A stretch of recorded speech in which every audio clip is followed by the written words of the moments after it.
get off if I need, I'll get on if I need to. For the staff in the back. If you can hear us, please mute Communicating. yourself until you're called upon. Thank you. Everyone ready? Okay, great. Then I will call the Planning and Transportation Commission meeting to order at 7:02. Next on the agenda, there are no Assembly Bill 2449 teleconference requests this evening. Is that correct, Lisa? Thank you. So then we will go on to the Pledge of Allegiance. Please join us. I pledge allegiance to the flag of the United States of America and to the republic for which it stands, one nation, under God, indivisible, with liberty and justice for all.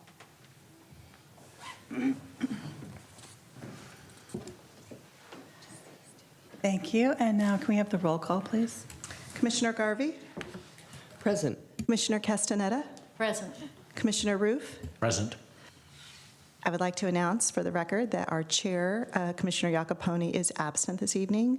And so chairing the meeting this evening is Vice Chair Clements. Vice Chair Clements. Thank you. Present. Okay. Great. We're going on to item 5 on the agenda. That's public comment. Public comment on this segment is limited to items that are not on the agenda tonight. The commission may briefly respond to statements made or questions posed as allowed by the Brown Act, Government Code Section 54954.2.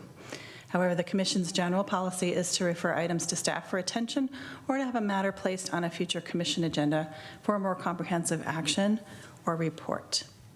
They're going to be, I have one speaker card in person, and also I wanted to know, hi, Lynette.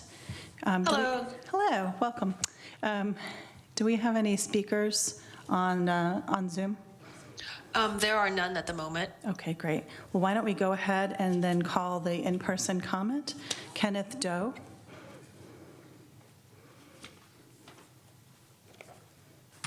Good evening, Planning Commissioner. My name is Kenneth Doe. I'm with Local 217. We represent about 1,500 members in San Mateo County and roughly 38,000 in Northern California.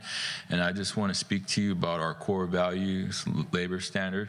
Labor standard gives us a livable wage with medical and retirement benefits to allow workers and the families to live in the community they work in. This also means those wages will be reinvested back to the community as they spend their earnings, and their tax dollars will help fund local schools and government. Labor standard would help with local hire, which would help the community. Developers and contractors routinely import out of the area or out of the state workforce. This perpetuous cycle undercuts the wage of local workers, exploits workers recruited from afar, and allowed for the underinvestment in the much-needed apprenticeship program that would benefit our community. Developers and contractors should be held to do the right thing and pay area standard wages. We would just love to have a real valuable meeting with each and every one of you to answer questions you might have about what labor standard is and what labor standard should look like. For all these reasons, we just urge you to adopt labor standard as a requirement for any developer or contractors that want to build in our city. Thank you for your time. Thank you, Kenneth. Would anyone else like to make a public comment this evening in person? Or on Zoom, Lynette? Anyone else who may have joined us? Currently, there are no raised hand. Okay. With that, we can close public comment. Remind me, do I need a motion to close the public comment this evening? No, that's okay. I mean, that was just comments for not on the agenda. That's right. So we're on to item 6 on the agenda, approval of minutes from the Planning and Transportation Commission meeting of May 1st. Do any of my colleagues have any corrections or amendments they'd like to offer? I had one thing, which I would appreciate it if you could make a note that I was absent because I recused myself from the public hearing item that evening. Right now, there's no indication why I was absent. Yeah, very good. Staff can certainly make that change. Thank you. Thank you, Commissioner Roof. That was important. Any other edits? No? If so, I'll entertain a motion to approve.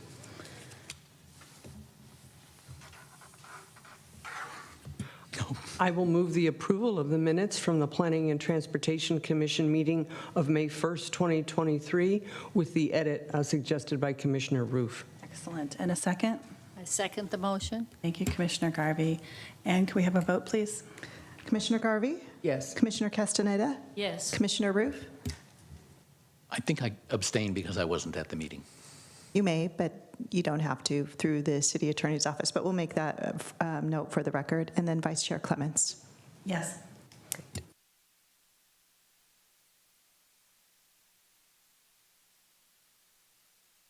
Okay. Then on to item 7 on the agenda tonight. It's a public hearing. And the public hearing, there's a procedure. Staff's going to present a report on the history, physical features on the application with the staff's recommendations. The applicant may make a presentation. Thereafter, interested members of the community may speak on the proposal. When all interested parties have had an opportunity to be heard, the hearing will be closed and no further discussion from the floor can be held. The commission will then consider the evidence and make its recommendation. If you challenge a public hearing item in court, you may be limited to raising only those issues you or someone else raised at the public hearing described in this notice, the public notice, or in written correspondence delivered to the city at or prior to the public hearing. We'd like speakers to state their name prior to addressing the commission, please, and that will help staff to prepare minutes. So with that, the public hearing is on 841 Old County Road, APNs 046-133-160, 046-134-050, 046-134-060, 046-135-010, 046-135-020, 046-135-040, 046-182-100, 046-182-110, and 046-182-150. It's a request for a mitigated negative declaration, a planned development zoning, a planned development plan, a development agreement, design review, tentative parcel, and TDM, grading and dirt hall, sorry, to be continued. So we're not hearing this evening. I could have done that faster. And but that will be agendized to another date not yet determined. And through the Vice Chair, yes, that is correct. This item was previously noticed, so it needed to be on the agenda, and we put it first, so in case anyone might be here or watching at home, that they know that this item is continued and will be renoticed when it's ready to come forward to the commission. Excellent. Thank you. Thank you for your patience, letting me read all of that excitement. Okay. So, and we're on to 7B, a public hearing with similar guidelines as I just mentioned. This public hearing is on 1383 Laurel Street, APN 050-361-050, consideration of design review, below market rate housing program, transportation demand management plan, conditional use permit, and a vesting tentative map for a 15-unit condominium building with commercial space. And we have Richa Dante. Please. Can I just interject with one interesting comment? I'm noticing that the APN number is different on our written agenda than it is on the screen. So we should maybe figure out which one is correct and get that in the record. 050 versus 051 for Right. the first one. Thank you. Commissioner Garvey, good catch.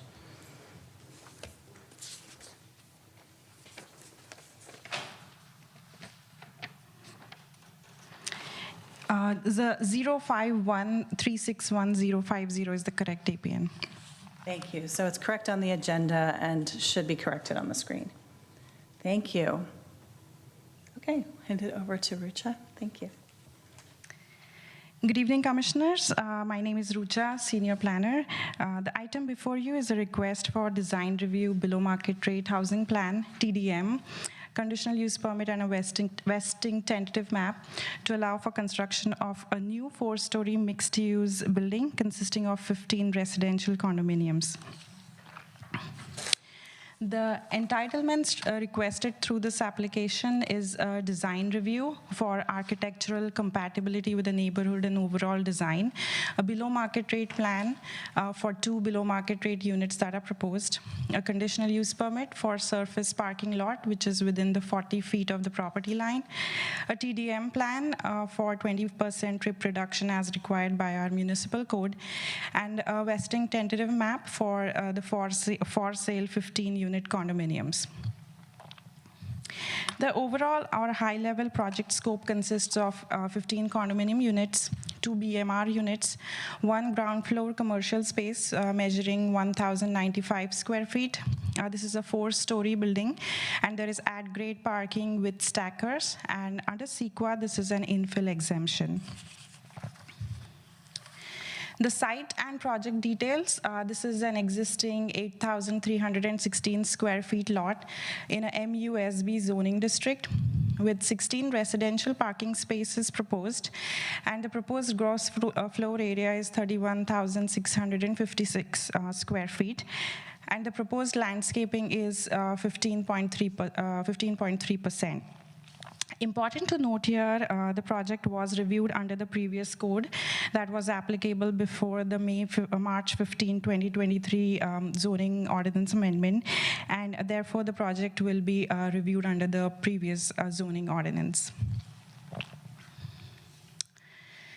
For the existing zoning, as I mentioned, this is a MUSB mixed-use South Boulevard district, as highlighted in a red outline on the screen before you.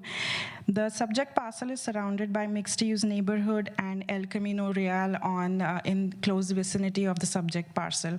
The site is at the intersection of Belmont Avenue and Laurel Street, as seen on the slide before you.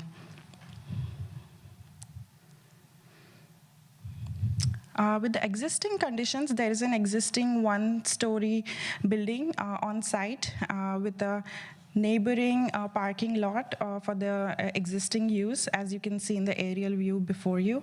And this is the subject site with a Cowgill Alley in the rear or on the side of the subject site.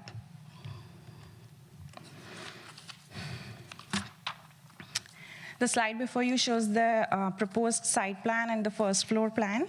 The proposed first floor consists of commercial space, as you can see in the yellow area, and the rear rectangle is the trash enclosure.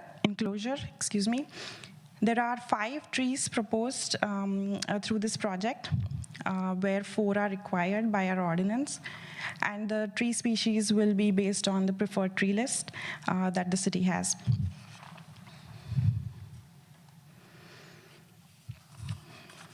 The second floor consists of 6 units and 1 BMR unit, as highlighted in the red outline, with few landscaping on private units. The third floor also consists of 6 units with 1 BMR unit. And the fourth floor consists of 4 units with 1 big unit that you can see on the top of the 4th floor. Here are the proposed elevations. The front is along the Belmont Avenue for the purposes of setbacks. And you can see the proposed elevation along Belmont Avenue. The overall height is proposed to be 54 feet.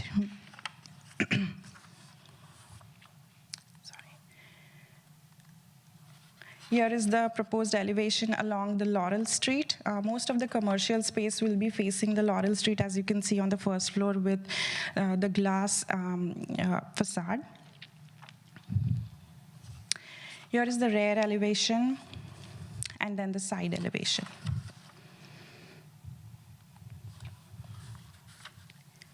Here are some proposed 3D views. As you can see, currently there is a 1-story building on site, which is proposed to look something like on your right side, a 4-story mixed-use residential building. Here is the proposed view from as visible from the Belmont Avenue and the Cowgill Alley. The proposed material and colors are shown before you. There is exterior brick cladding, as you can see, and also part of the building would be in wood siding. Most of the building will be finished with stucco in various colors. The overall color scheme is before you with earthy tones, as you can see on the slide before you. I would like to spend a little bit time here on the density bonus law. By right, as a matter of right, the project is entitled to the following density bonus requirements. That is the density bonus for units. So since this is a 15-unit project where 10 unit is a base, they can have a 50% bonus on the base units. To accommodate these number of units, they are also requesting for concessions/incentives. There are 2 concessions requested. First is along the Laurel Street setback, and then the living room setback. The current code, excuse me.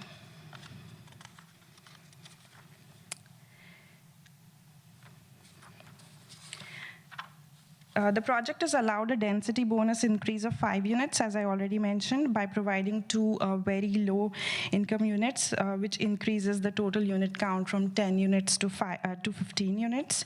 Based on the affordability units proposed, the project is allowed 3 concessions, but they are requesting 2. As mentioned, and the applicant submitted a below market rate plan for the 2 units, BMR units that they are requesting, and the city ordinance requires 20% of the units to be set aside for affordable incomes, with 10% at moderate, and then 1 unit at moderate and 1 at low income, whereas they are providing very low income units. So they meet the affordability level more than that is required. Staff is supportive of the BMR plan as proposed.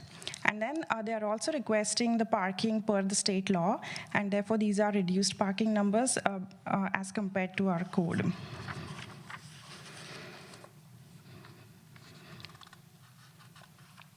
The applicant is also requesting a conditional use permit for the parking space, which is within the 40 feet of the property line.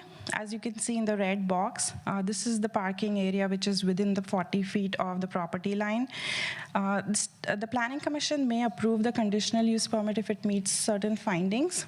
And as indicated in the staff report, staff believes that all these findings can be made, particularly that the building be close to the sidewalk, and the proposed building is proposed very close to the sidewalk.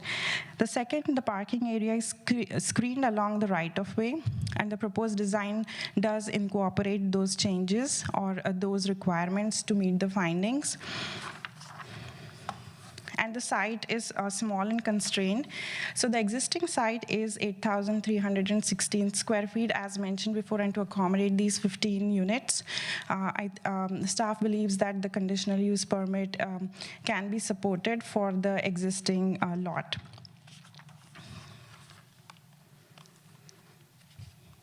The applicant is also requesting for a TDM, or a Transportation Demand Management Plan, with the following measures proposed: short-term bicycle parking, long-term bicycle parking, and information kiosks. With that, the applicant does meet the 20% trip reduction goals per our zoning ordinance. Our ordinance also requires monitoring, which the applicant will be required to do and perform. As a condition of approval, we have also included that, which states that a report shall be submitted to the director annually, and then city will also require to evaluate these monitoring measures in 5 years.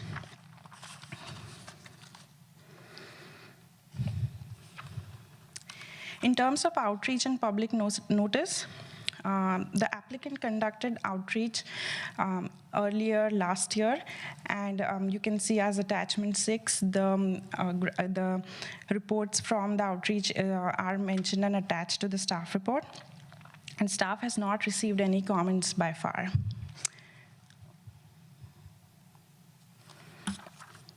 Should the commission decide to move forward, here is the motion before you tonight.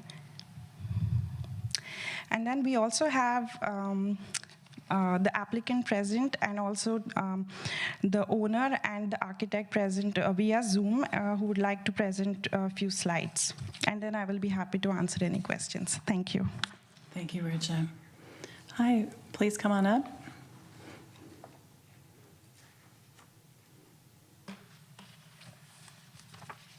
Thank you, and if you could state your name. My name is Bob Sauvageau, principal at RYS Architects. Yeah. Also joining by Zoom is Nizam Ahmed with RYS Architects, project manager. Ron Grove, the owner applicant, wanted to be here tonight. He's got a medical procedure in the morning, but he is available. He's now on Zoom, so he wishes he could be here physically, but he's joining by Zoom. So we put together a few slides, and we'd like to go through those with you. Nizam will be walking you through these, and I'm not sure if you unmute him now, I think. Is that how we can connect? Sure, Lynette, maybe you can unmute Mr. Nizam. He is already unmuted. Hi, yeah, sorry, I can talk. Great. Welcome. Thank you. Thank you, everybody. Thank you, commissioners, and thank you, Rucha, for introducing this project. So I would like to go just a brief project description of.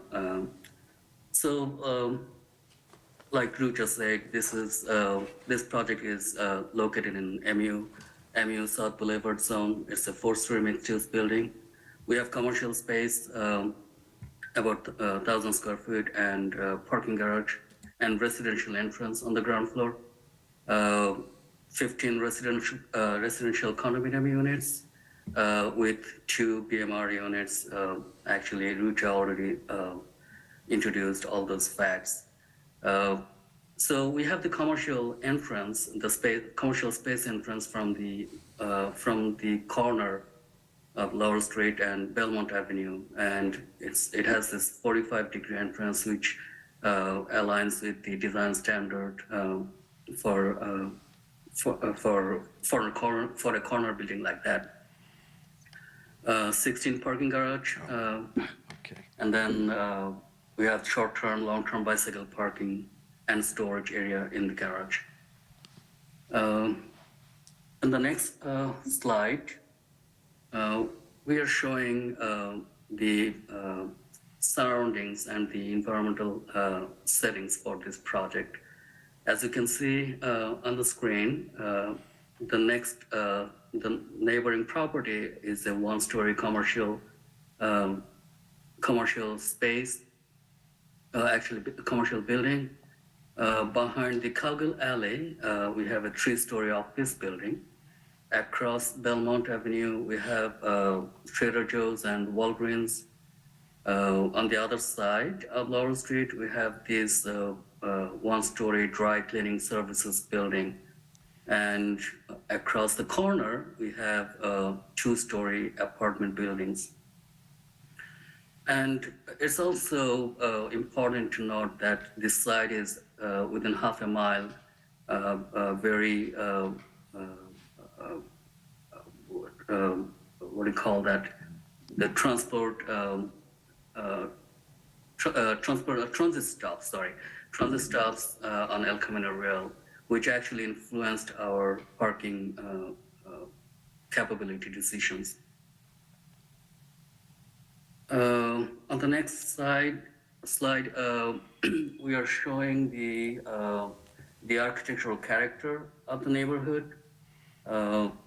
So there are like 1 to 5-story buildings in the neighborhood with a mix of architectural styles.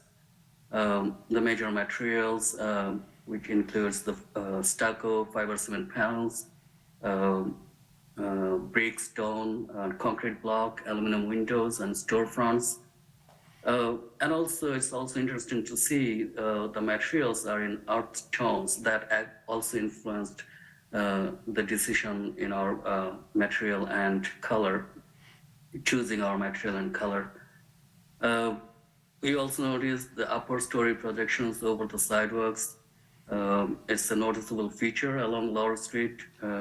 We actually mentioned a couple of the projects here, like 977, 1312, or 1500 Laurel Street projects. These are the projects that we noticed those projections over the sidewalk. The next slide is the continuation of the architectural features in the neighborhood. So in the top right image, you can see the existing building in our side, which has a prominent awning, carved awning, and also it's a blade sign from a previous department. I guess it was a grocery store previously. And then across on the lower right picture, you can see the dry cleaning services building also has this curved awning, which is very prominent on this corner. Those awnings are kind of following the curved sidewalk at the corner. The next slide, we are showing the architectural features of our proposed project. We have the 16 feet tall ground floor per San Carlos design standard. The architectural treatment for this project is a contemporary design with traditional material we find around the neighborhood. That includes the accent colors, combination of glass and metal railings, facade of thin brick veneer, nickel gap siding, smooth stucco, sorry.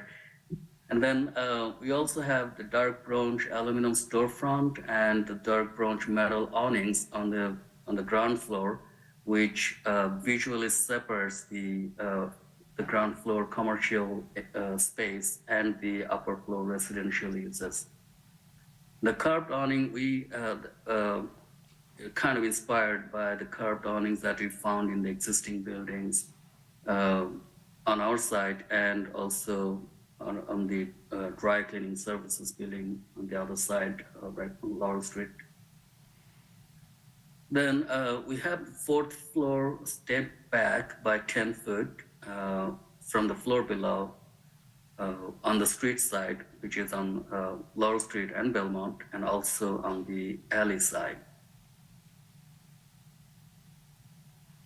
The next slide, these images, these perspective images, these are showing the articulation of the forms and the breakings in the forms that makes this building interesting. On the next slide, these are the straight-on elevations. The west elevation on the upper left is along the Laurel Street, and the south elevation is along Belmont, and the east elevation on the lower left is the elevation along from the Cowgill Alley. So these elevations are showing also,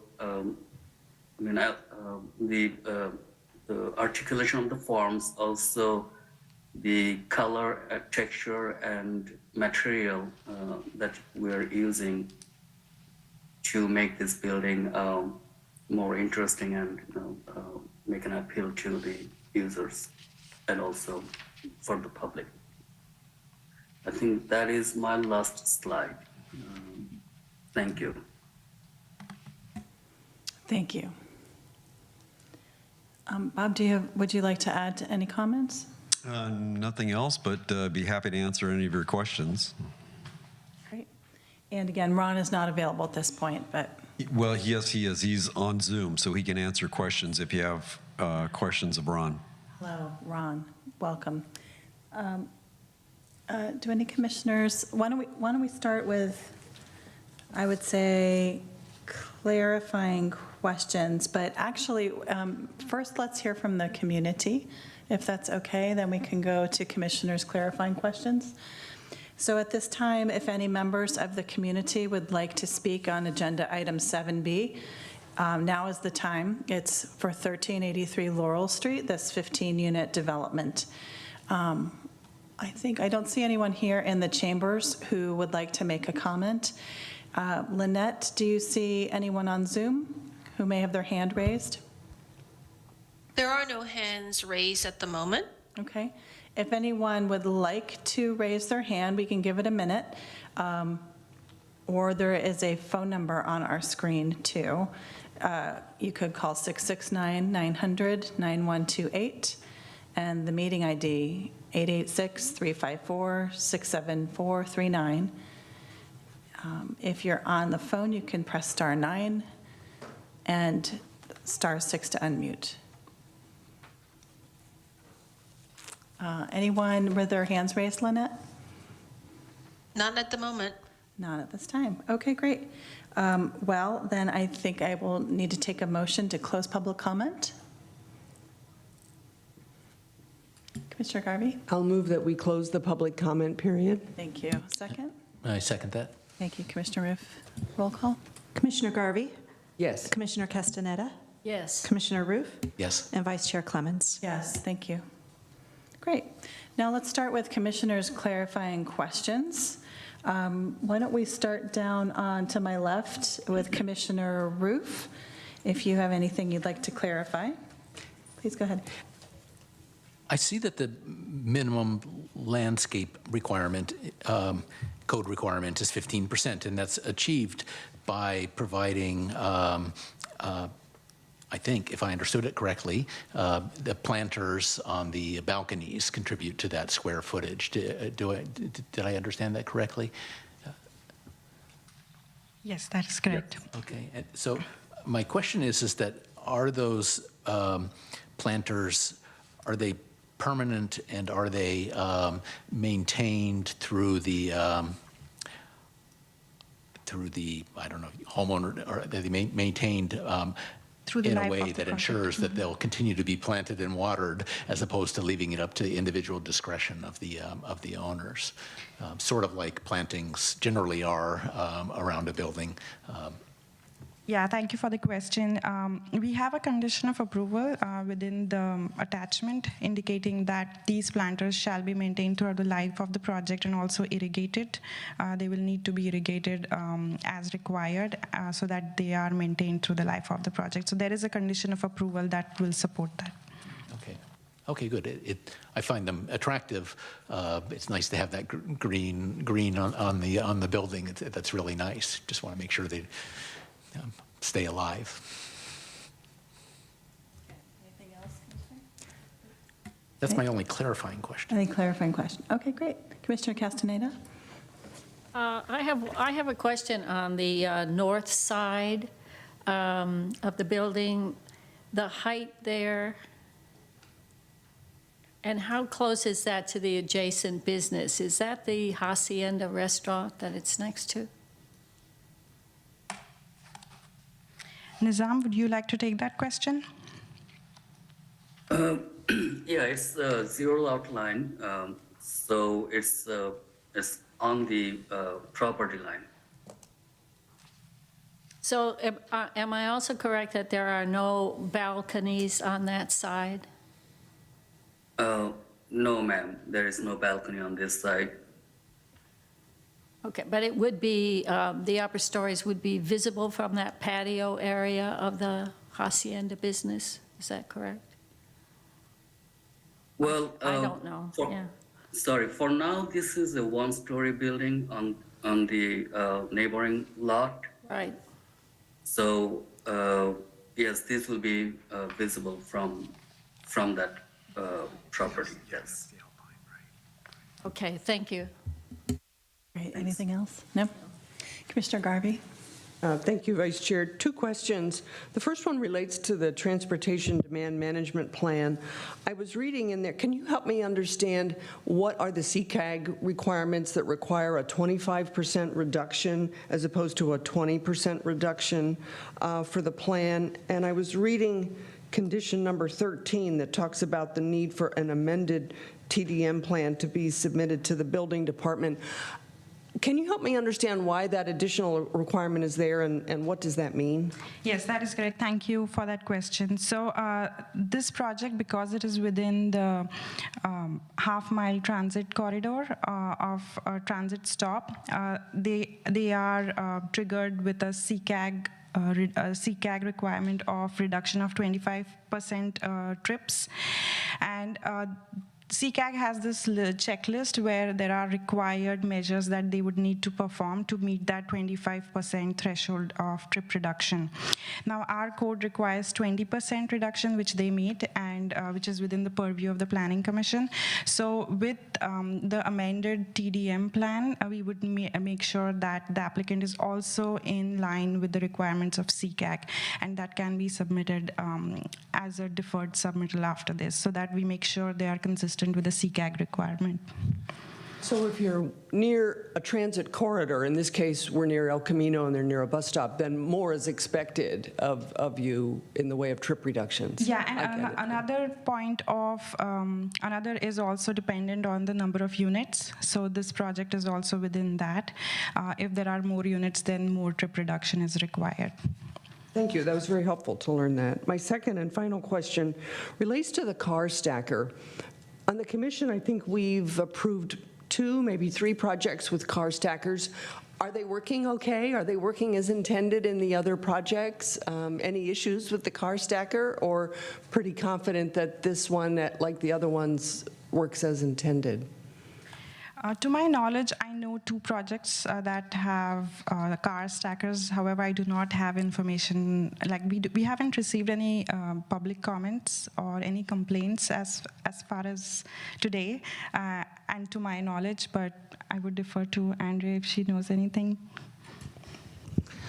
Thank you. That's correct. We have not received any complaints about them, and especially with the puzzle stackers that don't rely on, you know, your neighbor moving their car first, as opposed to some of the ones that are just the 2-car stackers. So, thank you. Very helpful. That's all my questions, Chair.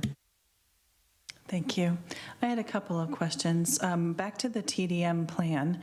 I see on the trip reductions measures table A, I see a reference in line I to the presence of showers and clothes lockers.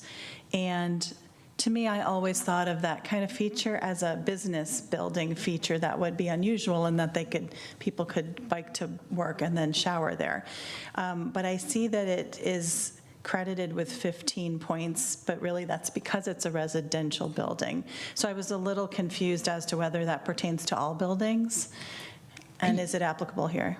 Yeah, thank you for that question. So for that 15 points, as you rightly indicated, we have not counted those because those are counting the residential showers, so which are actually not usable. But without that, the 4 credits that they are getting out of the long-term, short-term, and the information kiosk, they still meet the TDM requirements of 20%. I see. So that's the presentation, but it's not actually what's receiving credit. Correct. Table A. When we reviewed it, we did not consider that, and the applicant knows about it. And I realize on the slides you did not mention it, so I thought I might peer into that. Thank you for that. I had, 2 other questions. As I think parking off the alley makes a lot of sense on Cowgill, and I'm wondering, if you go out Belmont to El Camino, it's really hard to take a left there if one needs to. However, there are lights, just like a block to the north and a block to the south. So is that is traffic assumed to go out and wanting to go north on El Camino? Is that the assumed path, that it would not try to do that from Belmont, but rather from another street? I would like to defer that question to the applicant. Nizam, would you like to take that question? I'm sorry, can you repeat the question, please? Sure. The traffic leaving Cowgill and taking a left or an east going out Belmont to El Camino, there's no light there. So if one wants to take a left on El Camino, it's pretty hard at certain times of the day. So is it just assumed that that would not be the chosen route, that one would redirect to a block or two north or a block or two south instead? Yeah, I can take a pass at that. So in terms of where people are going to turn, that's going to be kind of hard to predict. People take the path of least resistance. If they are turning left, heading towards El Camino, we have a good sight line there. So I would say that's an advantage. They'll see cars coming, and it's not that far, so they'll be able to see people coming off of El Camino Real. So then it just becomes, I think, a question of the individual users. Are they just going to find it easier to turn left, or they may want to go back onto Laurel Street? Right. But we do have a good sight line. Yes, and it isn't a 200-unit property. It's a very small property, so I think the effect I'm noting is probably minimized, but... Yeah, the trip generation is relatively low. Yeah, exactly. Yeah. I had two other questions really on feasibility, so I don't know if the owner, if Ron may be the most appropriate to address them. The first one I wanted to see is what kind of business needs just over 1,000 square feet? And are there examples in our market? Is this a good-sized commercial space that someone will occupy? You're asking, my name's Ron Grove, and I want to thank the planners for the hearing on this project tonight, and everybody that took the time to put their time in as far as the planners and the community development. I think the planners pretty much have an outline of what we can and we cannot put on those retail centers on Laurel Street. There's a list that the city provides that outlines what can go in there. Right, and is there any indication that, small retail spaces about this size are in demand in San Carlos? Well, I'm not sure where we are right today on rentals on Laurel Street, but in the past, I've had no problem renting them Right. to retail type shops, and like in that particular spot, you probably want to go retail. I don't know if it's set up for, say, attorneys or real estate or insurance companies of that sort, but I think that's the zoning in that area. Right. Okay, thank you. Did staff want to comment on that? I see a discussion.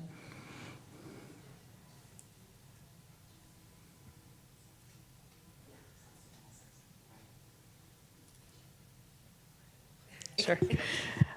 Through the vice chair and for the commission's knowledge, just in terms of past precedent, the commission has approved projects, other mixed-use projects where the commercial spaces have been pretty modest in size. And I think the smallest we might have approved was a 600 and something square foot space at 777 Walnut. I don't know if that's occupied though, but that's come up before. It's a good question. Yeah. Yeah. Well, I know these are clarifying questions. I'm certainly excited the fact that we have ground floor retail at that location, which sees a lot of traffic right there, both pedestrian as well as car traffic. So I think it's a good feature. I was just wondering what kinds of businesses need 1,000 square feet, but that's okay. Thank you. Yes. 777 Walnut was one of our projects. Oh, really? I think it was a property management group that went in there. Oh, okay, for 600 and change square feet. Thank you for that. And then I had one other question also on feasibility, really regarding the BMR standards. I have to say that I have not seen very low income home ownership units in, I don't know, the last 15 years in the South Bay because prices are, construction is so expensive. So I just wanted to hear either from the applicant or I don't know if the architects have any information on this, but also are very low-income units that are of these sizes feasible to integrate into your project? Because the price point, this is serving 50% of area median income families, and the price point actually has to get priced slightly below that, I believe. So it's actually very low compared to market. So just curious about feasibility for that.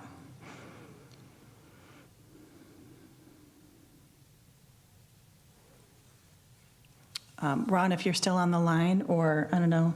Yes, I would refer to the housing for San Carlos. I have not participated in the sale of one of these units. I have participated in the rental of them. And there's strict guidelines that the city presents in order to these things to take place. Right. Right. And maybe I can ask staff then, is there any indication when the BMR plan is approved, does staff review financial feasibility or just have a signed letter that says, approval of the action itself? Thanks, Rucha. So we also have, I hope we have Adam Aronson. He was also planning to attend this meeting. So Lynette, do you have Adam online? He is not online. Okay. Is it okay if we get back to you with a response for that? That's fine. I mean, I think the important thing is the applicant is pledging to do this, and that the project cannot proceed if it does not happen. And so I just wanted to, I'm curious about the numbers.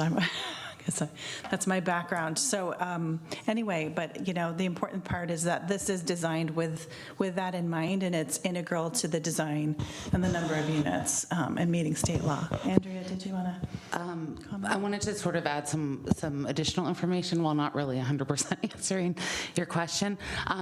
The idea, especially with this and the state density bonus, is that they get these, I think it's 3 additional units to sort of help offset that. But in terms of the specifics of the amounts and all that, I don't have that information, but hopefully those additional 3 units would make it pencil out. That's true. 5 units, I'm sorry, additional 5 units. Exactly. Thank you. Okay, great. Thank you. Those are all the questions that I had. Vice Chair, I have an additional clarifying question that I forgot that I had, which is the parking spots. Are they deeded to the individual units? Or are they unbundled and sold separately?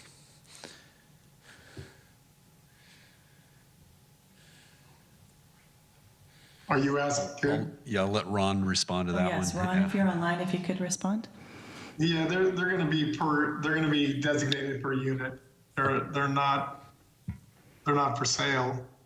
Right. I saw in the packet they were not priced separately. Is that right? I didn't notice that. That's so not. So in that case, there'll be a parking spot available for each of the below market rate units, presumably. And that is correct. Part of the price that they pay. So that makes it easy. Not that I'm opposed to unbundling the parking. It's an interesting concept. If somebody doesn't have a car, they might not want to have to pay for a parking spot. But since they are bundled, so to speak, it takes away the concern that could potentially arise with the below market rate units being treated equally. Yes, that's actually something I looked for. So it was, I think, a good point, Commissioner. Thank you. Great. Any other last clarifying questions? Yes, Commissioner Garvey. Thank you, Chair. This relates to the parking standards. There's a new state law. This may be one of the first projects that comes before us with the new state law that allows for reduced number of parking. And I'm trying to understand how that works. Does the applicant get to decide the number of parking spaces they feel is appropriate? Or does the city have a minimum number of parking spaces that the applicant must do, and anything above that is the choice of the applicant? How does this new parking state law integrate with this project? Yeah, so when projects like this, which are under the density bonus law, city cannot require a particular number of minimum parking spaces. However, they need to meet the state requirement of the number of parking spaces. For example, for this project, they are proposing 0.5 parking spaces for one bedrooms, 0.5 parking spaces for 2 bedrooms, and 0.5 parking spaces for 3 bedrooms. So as long as the state law, they are meeting the state requirement, the cities have to allow it. Thank you. That's all I had, Chair. Oh, so actually building on what you just said, what I'm seeing as required parking supply under the municipal code is not the end of the story, because the density bonus further decreases it. Is that what you're saying? The density bonus law, like the state law, further decreases the parking requirement. Right. So it would have been 22 with the TDM plan. It takes off 5.5 or 6. So 16 spaces total required per TDM, but you're saying the density bonus has something slightly different calculated? Correct. Yes, the density bonus requirements are. And I know, and that is separate from other concessions, right? It's just a. That is correct. This Yes, is just it's a requirement. requirement that if Yeah. they ask, we give it. That's right. Yes, that is correct. Okay. Thank you, Ruja. Okay, with that, let's go to discussions of the items. And again, we have 4 items in front of us: design review, the BMR plan, the TDM, and the vesting tentative map. So would any commissioners like to go first with any comments about any of those 4 items? Commissioner Garvey? Thank you, Vice Chair. 2 comments on design. I liked the design a lot. I think it's a very attractive building. I think the street-facing wall is nicely articulated, not only with the windows, but the changes in materials creates visual interest. The second thing I liked about this project was the clear balconies. I think the clear balconies serve to break up the massing of the development, and I liked that. Those are my design comments. And I didn't have any further comments on the other items. Thank you. Great, thank you. Commissioner Castaneda? I also like the design very much. I think it breaks up the mass quite beautifully. And I do think there will be traffic generated, but I think it'll be all right because you can go either way on those 2 alleys. And I had no other comments on the TDM. I'm just pleased that there's follow-up and follow-up reports on that will be required. Thank you. Commissioner Roof? I also like the design. It's attractive, and particularly the 4th floor setback, I think, helps make the building less towering over Laurel Street. So one concern with putting in 4-story buildings along there is that visual impact. But having the setback, I think, solves that quite a bit. So I like the design. The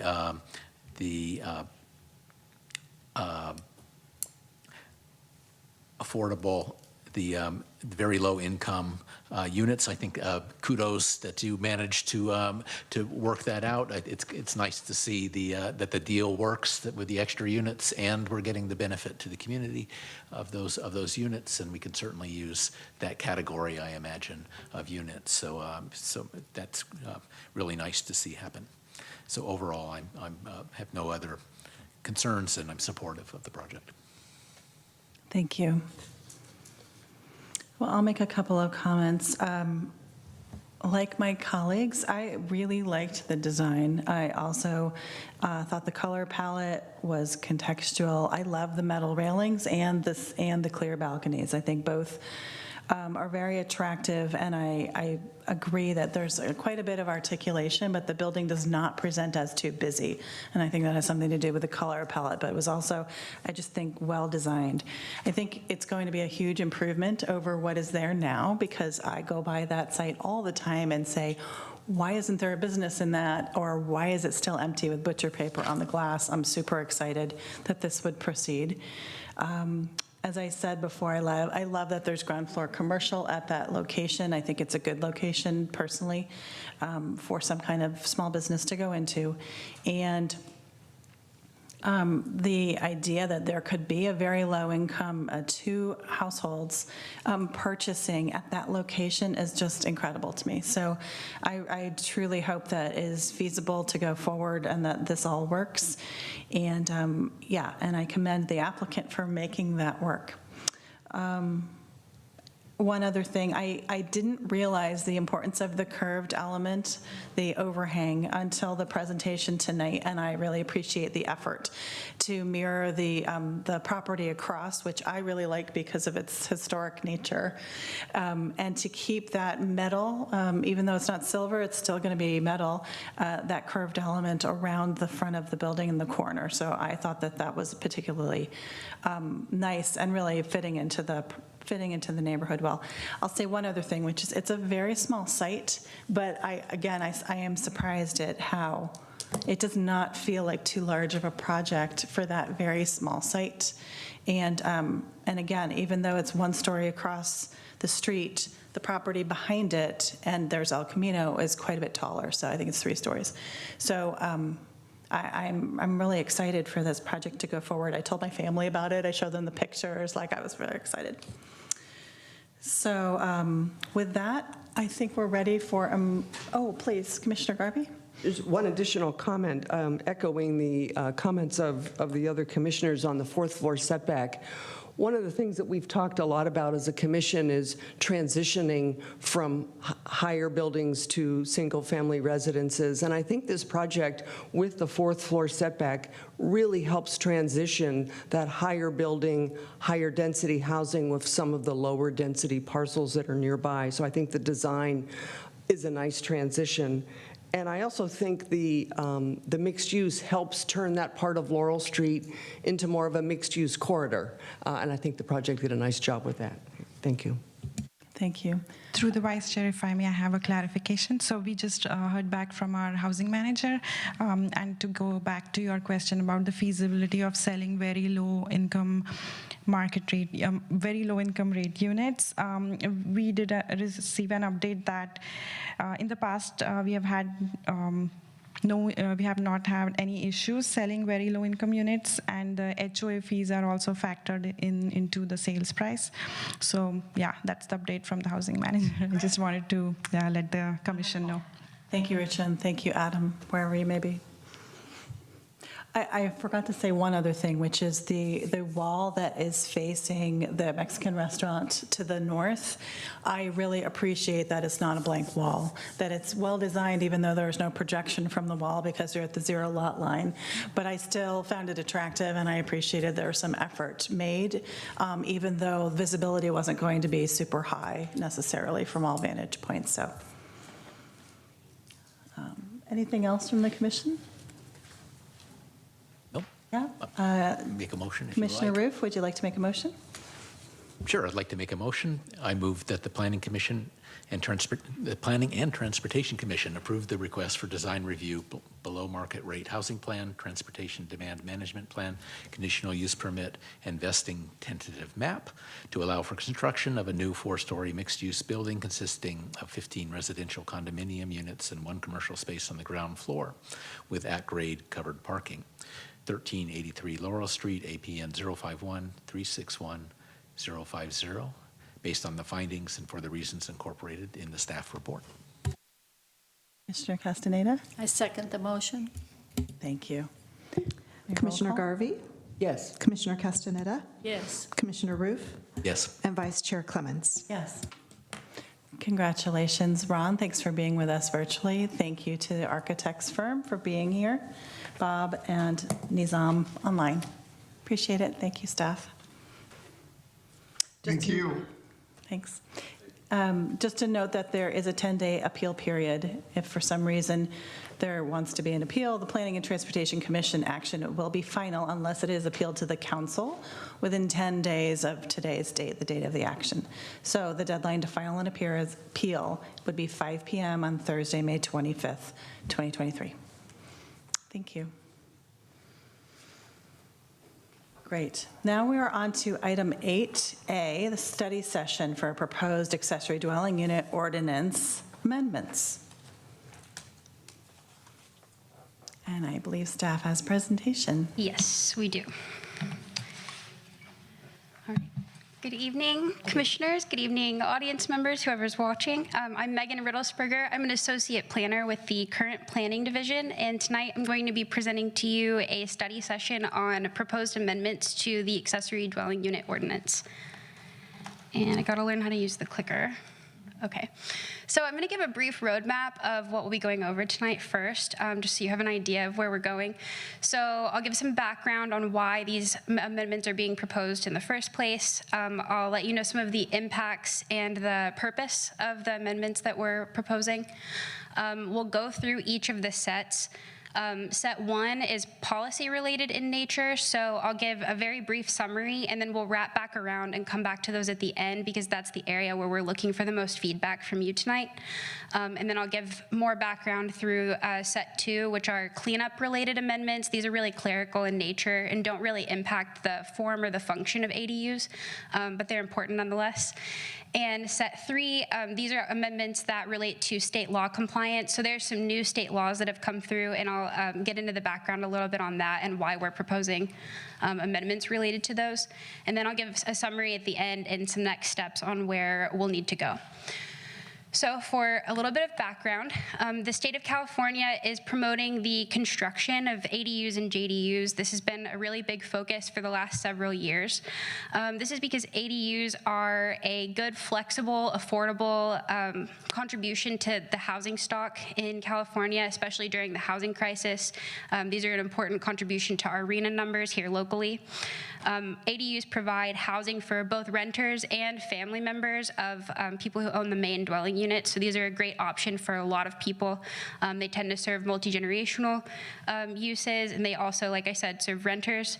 According to the UC Berkeley Turner Center for Housing Innovation, from 2021, their data says that about half of all ADUs in California serve renters, and they provide a form of rental, passive rental income to the owners of those main units. And then another 16% or so of ADUs provide no-cost housing to relatives of homeowners.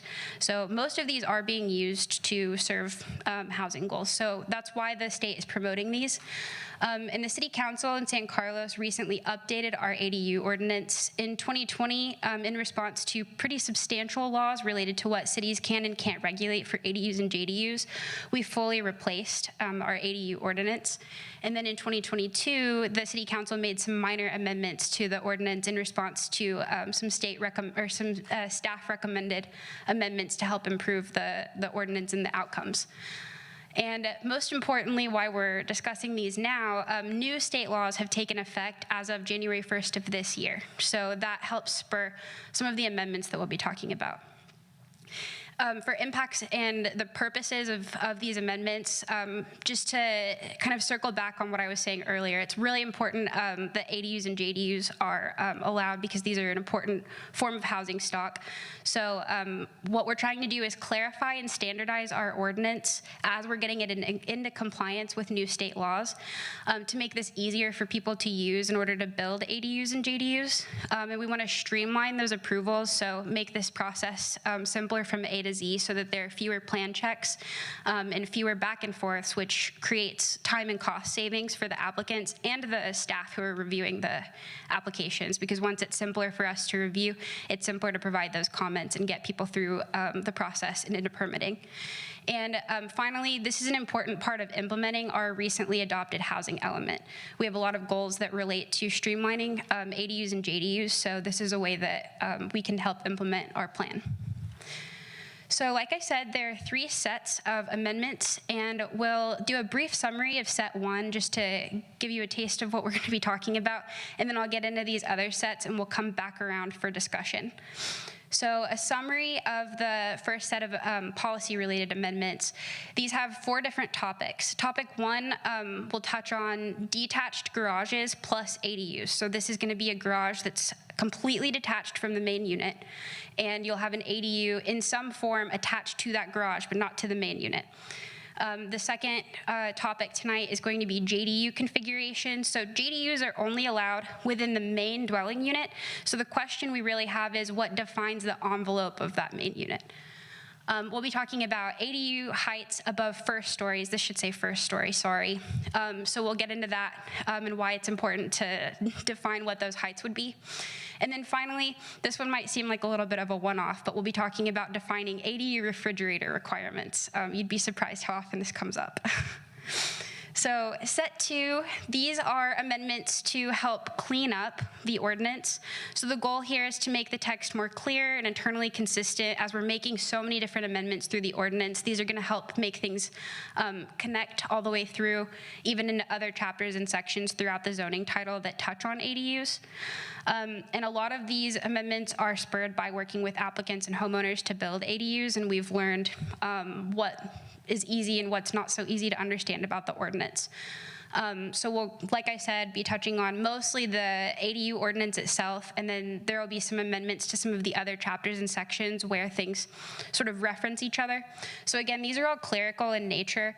This is exciting to the planner and me, and to also a lot of our applicants. This will be a really exciting change, so I just want to highlight it to help give an example of what we mean when we say cleanup amendments. So you can see this big block of text. This is where you would learn things like, what are the setback requirements? What's the maximum size that I can build? How tall can it be? It's a lot of text. So like a lot of our other development standards and other chapters, we're suggesting amendments to bring in a big table just to help make this more visually pleasing and easy for both the planners and the applicants. So this is just kind of a taste of what those types of amendments would include, but I'm not going to get into the weeds on what those cleanup amendments look like tonight. And then I'll also give a brief overview of amendments to address the new state laws. So the 2 laws I'm referring to are Senate Bill 897 and Assembly Bill 2221. These are the really substantial changes to ADU and JDU laws, especially with regard to what cities can regulate.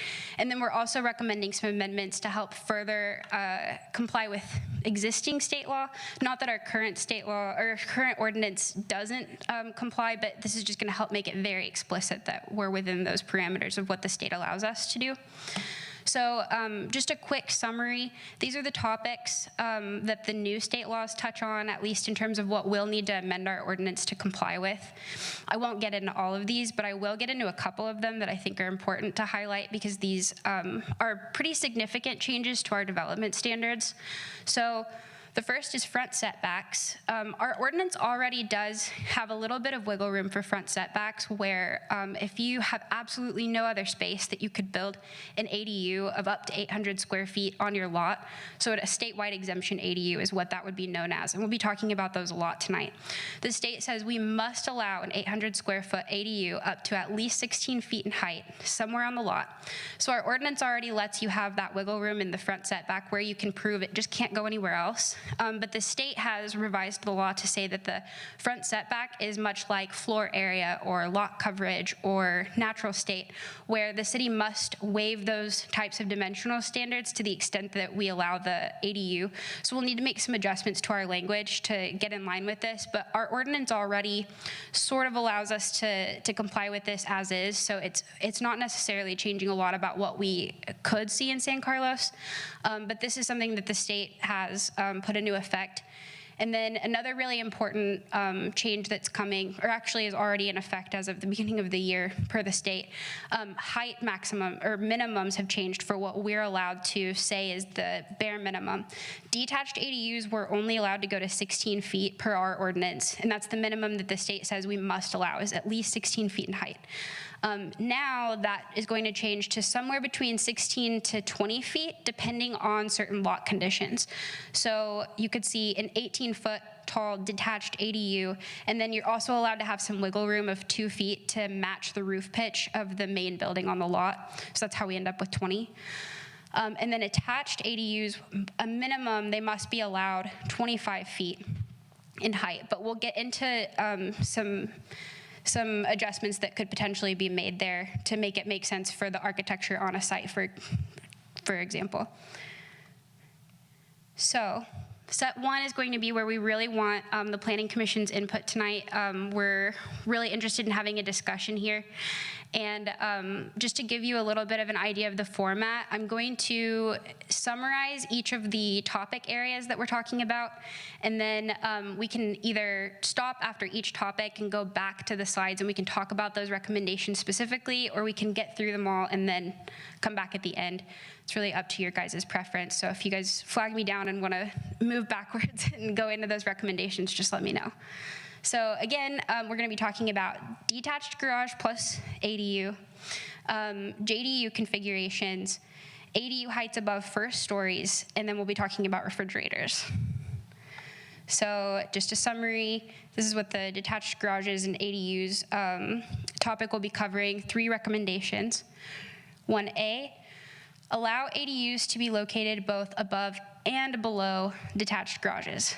When the ordinance was first updated in 2020, this configuration may just not have been considered. So it's important to note that we have a lot of very sloped lots in San Carlos. And this could result in configurations where a garage actually has a lot of space below it.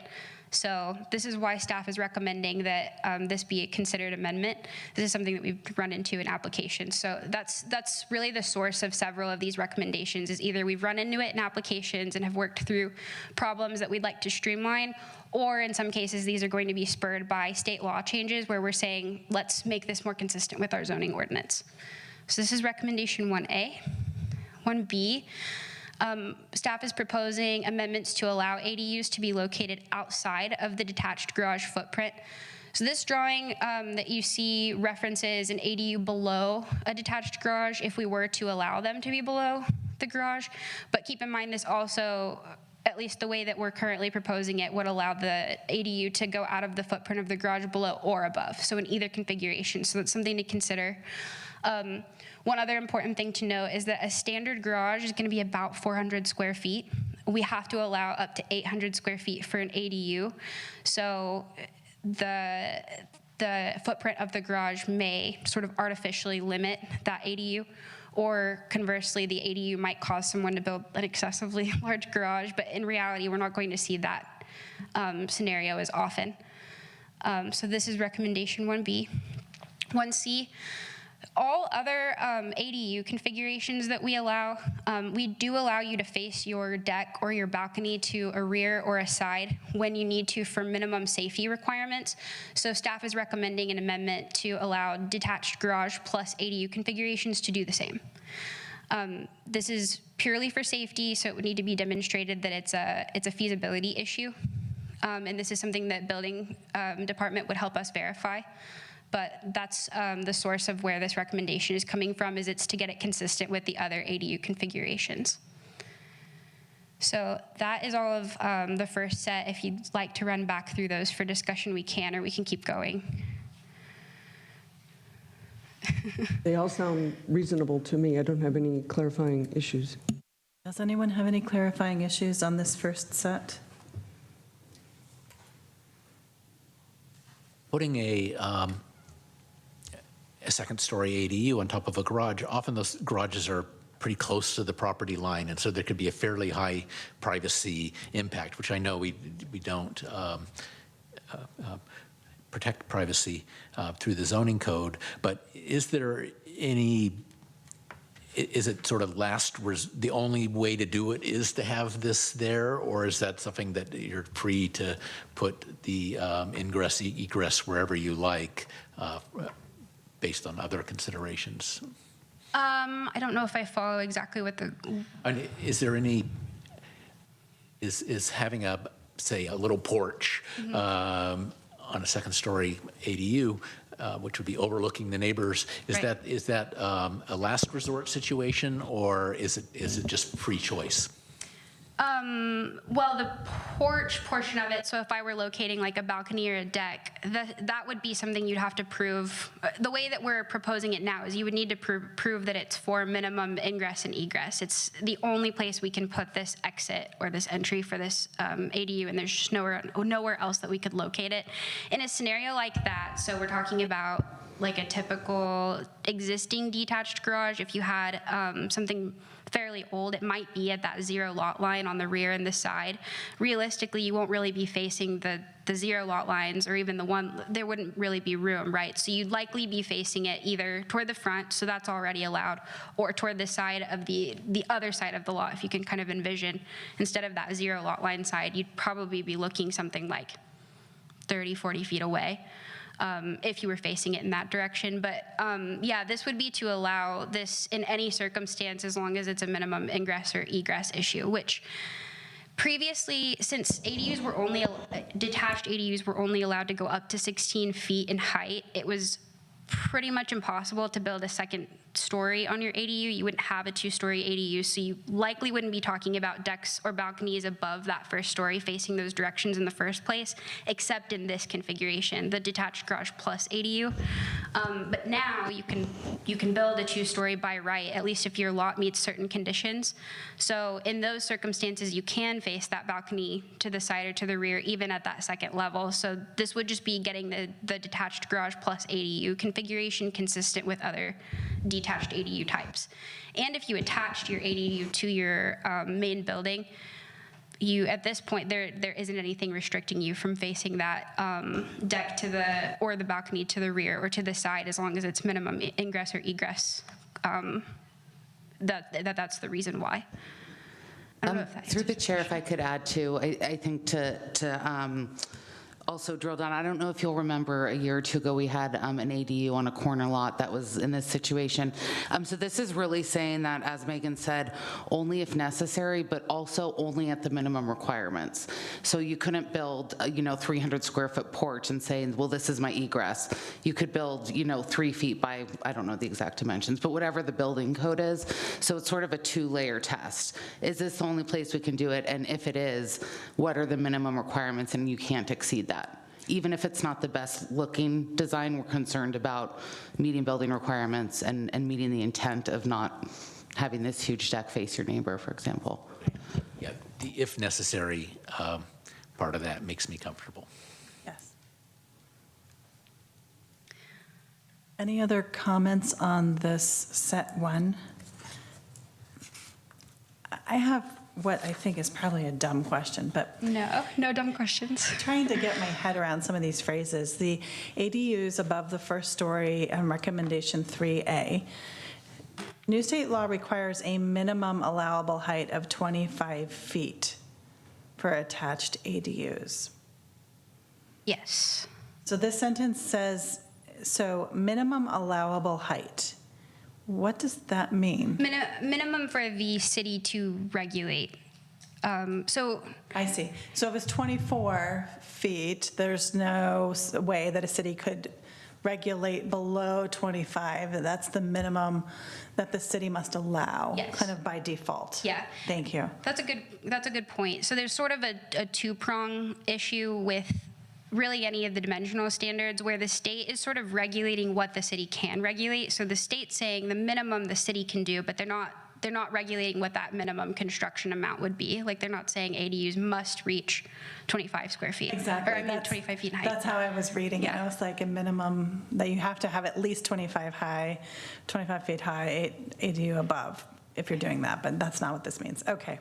It's a great question. Thanks. Well, throughout this, I was trying to just discern what does it mean when it's like this, the state-allowed comparison to what we're actually presenting, and so I just tried to clarify that.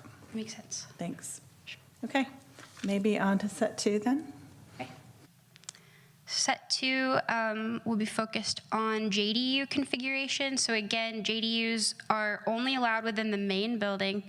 And the state doesn't have any intention, at least as far as all of the laws so far are concerned, to change what that configuration would look like. It's meant to be a junior accessory dwelling unit within that main building, and it can even share sanitation facilities with the main building. So it's sort of like accessory to accessory is sort of how you could think about it. Recommendation 2A, staff is recommending amendments to explicitly allow unenclosed crawl spaces to be converted to JADUs. The reason that this is being spurred is the state is going further with their clarification about where JDUs should be allowed. The state says already that they must be allowed within enclosed space in a home. And then they've gone a little further and said enclosed spaces including attached garages, which I think implies that a lot of municipalities weren't allowing JDU conversions with attached garages.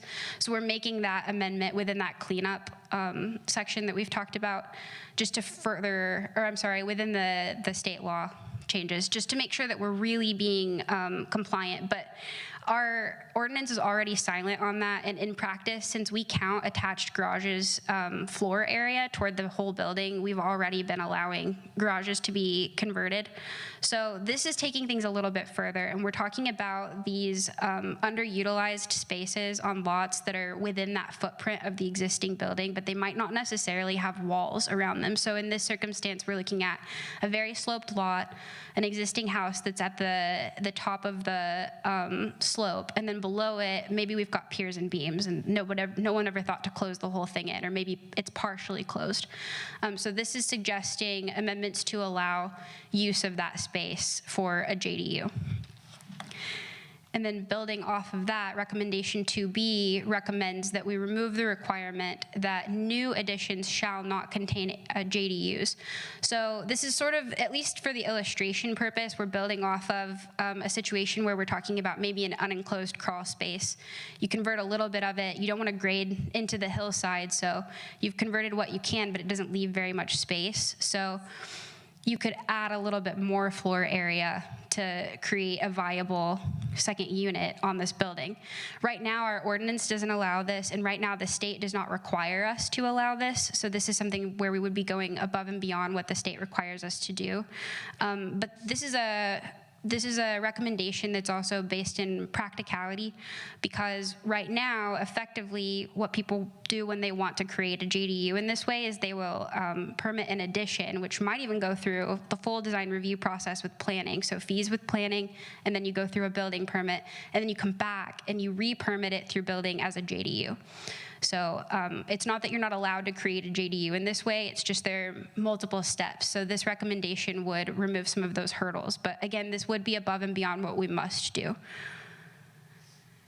And that's the two recommendations within this topic, if you want to discuss either of these.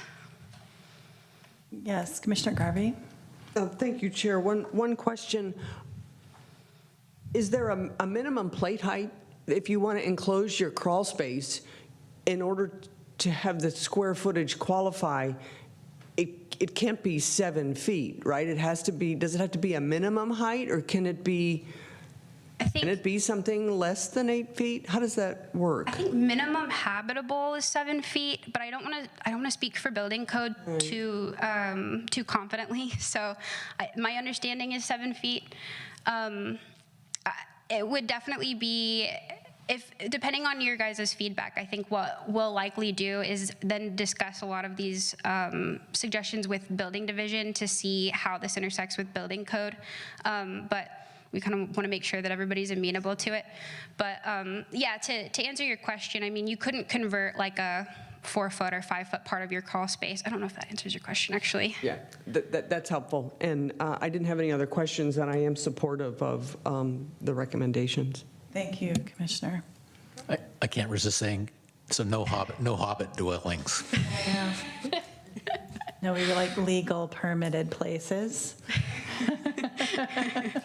Hobbits are nice, but we don't permit for those generally. No hobbit holes. Commissioner Castaneda?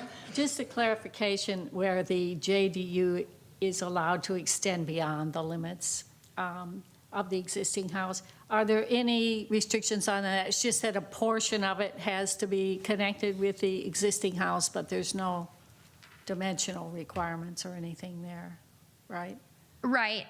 It is something that would be up for debate. So if that's a thought, like if the commissioners or the council or community have thoughts about maybe minimum dimensional standards, like it shouldn't be allowed to exceed more than so many feet away from the existing envelope, that kind of thing, that's something that we could explore incorporating. But as it's recommended now, just from staff's perspective to throw the idea out and to give us some meat to talk about, we're really only just recommending the concept of being allowed to create additions that could be JDUs. Thank you. Yeah, I'm supportive of this. I just wondered if there were dimensions or if that was desirable on that. No dimensional requirements, I guess, except that you would still be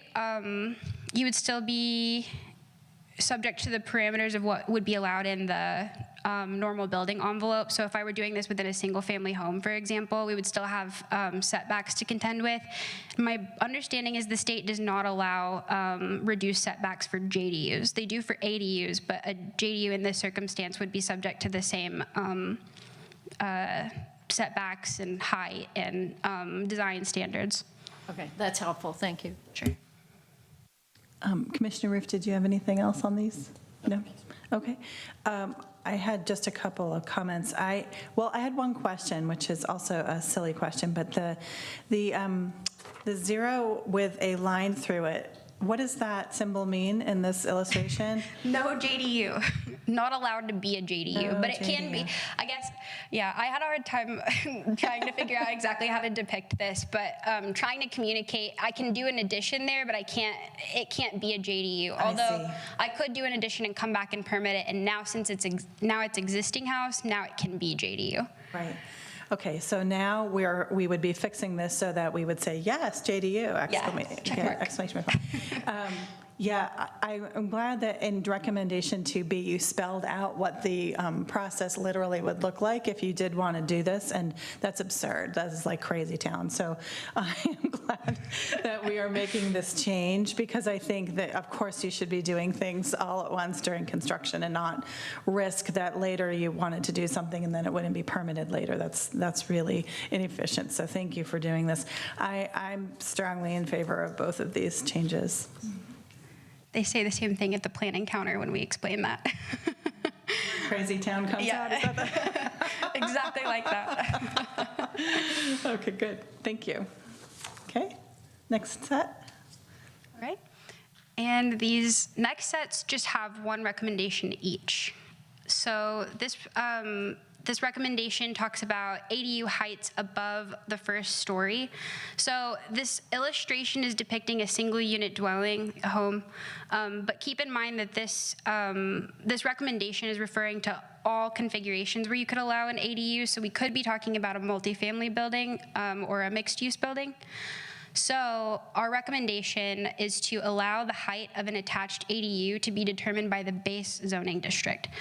In effect now, we already allow that because the state hadn't spoken to height minimums that the cities can regulate, nor any type of maximum at all. So our understanding when someone would propose an ADU on a second story, whether that's a brand new home or whether that's an existing building and they're adding that second story, we would just refer to the base zoning that's allowed.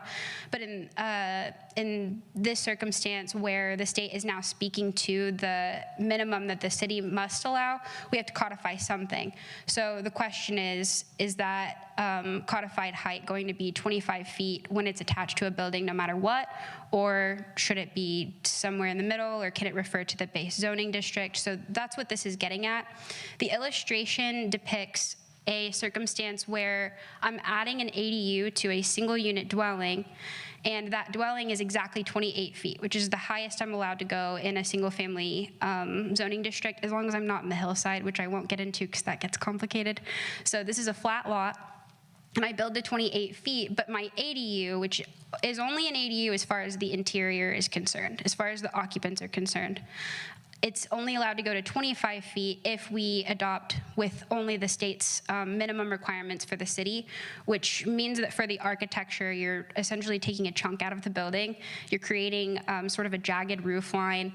And again, that really only matters from what's on the inside of the building. And depending on where I want to sit that ADU within that second story footprint, that could be pretty problematic for the rest of the building's architecture, especially if it's not a new building where I could sort of play with that 25 feet throughout the whole second story. So that's why we're proposing this, is it makes sense to refer to the base zoning district, particularly when you're talking about taller buildings. So in a circumstance where we're doing a multifamily building, this might not be very likely, but if I were to propose an ADU on the third story, if we were to go with the state's minimum 25 feet that we must allow, there would be nowhere you could put that ADU above the second story. We couldn't put it on the third story at all. So if we just refer to the base zoning district's allowable height, we can just integrate it as part of the building. That's the recommendation. And through the chair, just to get a clarification, this would be both for state exemption units and larger units, correct? And the reason I'm asking is currently on second stories, we have, if it's not a state exemption unit, it has to meet the 9-foot setback for side setbacks. In this case, as Megan said, the 25-foot height could be at the 4-foot setback that whole way up, but then we have these extra 3 feet. So I just wanted to clarify that 4 foot would apply to that second floor regardless. Yeah, that's a good point, and that's something that you can consider. We've sort of talked about as we get into codifying this and get into actually writing how this looks in the ordinance. We've talked about maybe segmenting this requirement. So statewide exemption ADUs are allowed to match the base zoning, whereas or maybe the opposite, a statewide exemption ADU maybe can only go to the 25 feet because it's allowed at that 4-foot setback. 28 feet could be really tall at 4 feet. But there are a lot of circumstances where you could build to the 4-foot setback at the second story anyway, because you have a narrow lot, or because maybe you can build to the 5-foot where you're taking advantage of the second floor exemption. I'm taking advantage of the fact that you guys have been listening to design standards talk a lot lately, so I'm assuming you know these very well. I think it's working, yeah. So you know that there are allowed certain exceptions on the second floor where you can project out as close as 5 feet or maybe even 4 feet on very narrow lots. So we could break this up, and that's where we would also be interested in your feedback if you feel like there should be some delineation between a statewide exemption ADU's height and a non-exemption ADU. And those are capped at 1,000 square feet, so it's not substantially different than an 800 square foot ADU as far as how big that unit is that's being allowed to, I guess, tower or to look over other lots. But otherwise, if it were just livable space for the main dwelling, it would have just about the same allowances. I see. Does anyone have a thought when it comes back, if you're interested in breaking that up into the statewide automatically allowed versus something different? No? No. I don't particularly think as the statewide standard seems to move most years in many different respects for ADUs, I don't know if it makes sense to do some kind of bifurcated rule based on today's state standards personally, but, okay. Does anyone have any questions or other comments on 3A? That we're looking at the base zoning? No? I had a question, but I think it relates to this, but I'm not sure. Maybe we can get to it afterwards. It was just about the maximum size of the dwelling units. Okay. We can get into it now or at the end, either or. Okay. Let's just wait. That's fine. Okay. Thank you. Okay. This one will be the least beefy, I think, so hopefully we're getting close to the... Refrigerators. Nice. Least chickeny. Yeah. Recommendation 4A.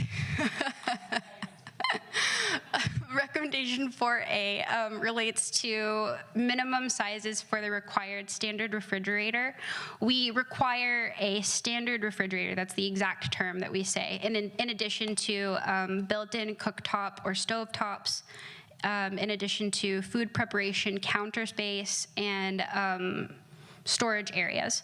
So we require these elements. My understanding when this ordinance came through in 2020 and we had commissioners and council members and community members weighing in on what they would like to see reflected in our ordinance, that this was a really important component, was making sure that ADU developers were making the units livable for those occupants so that this doesn't just become basically bonus floor area.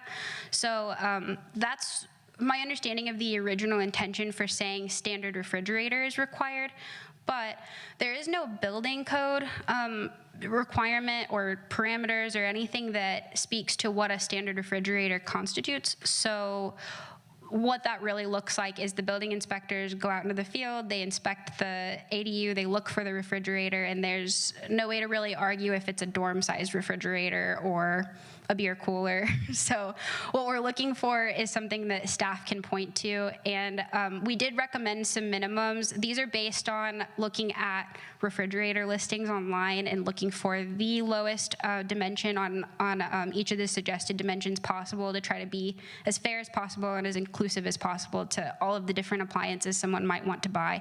But we're open to any other discussion that you guys have one way or the other on whether to I don't want to say beef this up because I don't want to make the pun again, but to make this a little bit more well-defined, or otherwise we can leave it alone, and then if we do, then it'll look like it does now, where we don't really have a way to negotiate what type of appliance is included. We just know that there would be a refrigerator. So that's really the extent of this one. Yeah. You can have a very small refrigerator with separate compartments, so that might not get what you're, if you say or maybe you say and separate. But it makes sense to have some minimum specified for the reason that you stated about making sure that it's a desirable living situation so that it serves the purpose that we want. Thanks, Commissioner. Commissioner Garvey? Do we know what a standard counter depth is? You know, in the old days, we had these really wide, or deep refrigerators, and then we all figured out how we could spend more money and make them only counter depth. So slimmer was better. But I don't know how deep the counter is. Is it more or less than 29 inches? I don't know that answer. Okay, well, I don't know how to think about that 29 inches. Sure. Because if it's a minimum, some people really like to spend that extra money and get it really not very deep so that it doesn't stick out. I suppose if they want to spend that money, they should be able to do that. Does staff have any information about standard counter depth? We do not. We were just discussing that we could definitely check with building about that. We're looking also sort of now and finding some that are even a little bit narrower than 24 inches, but that look like they would still meet the intent. And so maybe it's something that if there's not really any strong feelings from the commission, that we talk more with building and see if there's maybe another term or something we can use that really gets to what we're trying to do. I don't know if there's like a minimum, you know, electrical load that's for, or something like that, that maybe is more for a standard refrigerator versus just a drink cooler. We can talk with them maybe and come back with some ideas. Yeah. Yeah, That's fine, thank you. that's fine. And I agree with Commissioner Garvey that 24 inches seems very narrow. And so I wouldn't want to go less wide than that. Anyway, I think it makes sense to, sorry, Commissioner, I think it makes sense to define some standard because we don't want dorm refrigerators being the only thing that fits into these units. Sorry, Commissioner Castaneda? No, I agree. We have to have standards. So I think that the counter depth is an issue that I'd like to see you look at that more to, you know, maybe there could be some tolerances or something.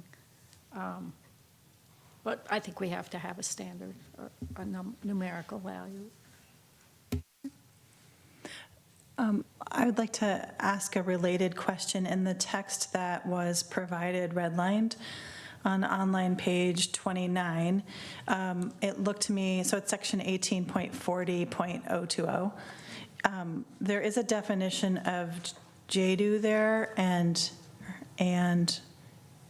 ADU, and both of them, I assume, may wish to reference the refrigerator size here because this is where it's defined. So in subsections 4 and 5.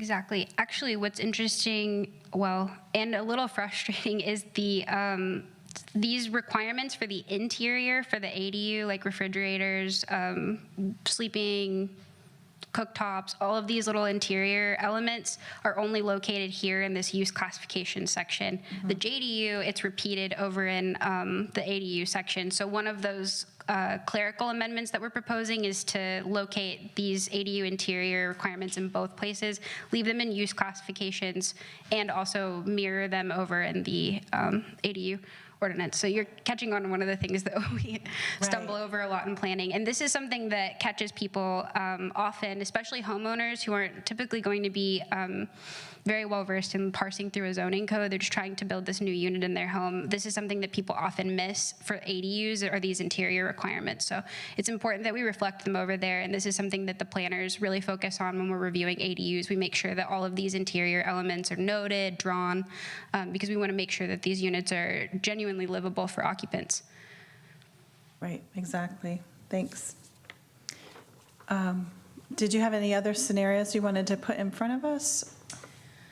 No, these are all of the topic areas for policy-related amendments. So these are the areas where we're most interested in feedback. We'll take feedback on anything, but these are the topics that really impact form and function.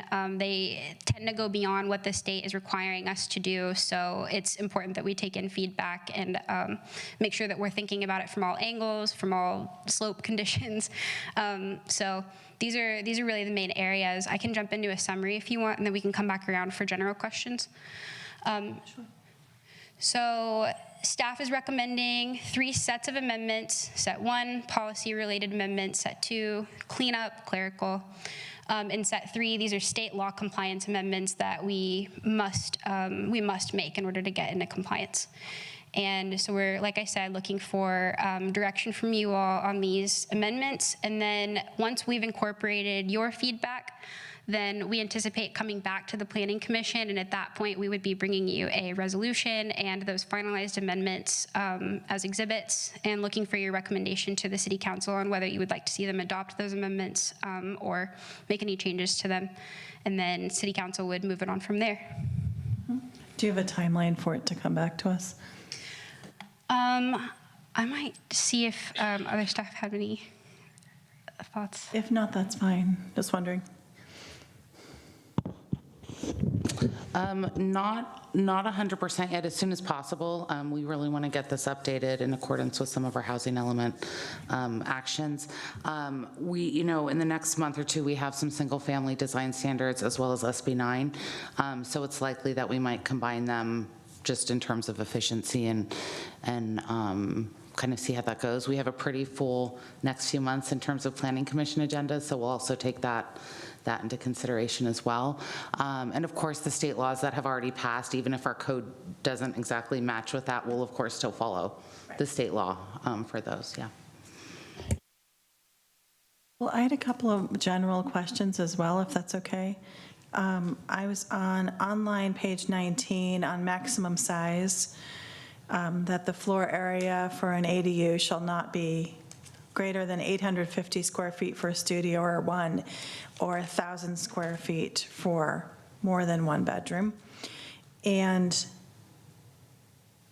then I see an added sentence about the floor area of an attached ADU shall not exceed 50% of the existing primary dwelling.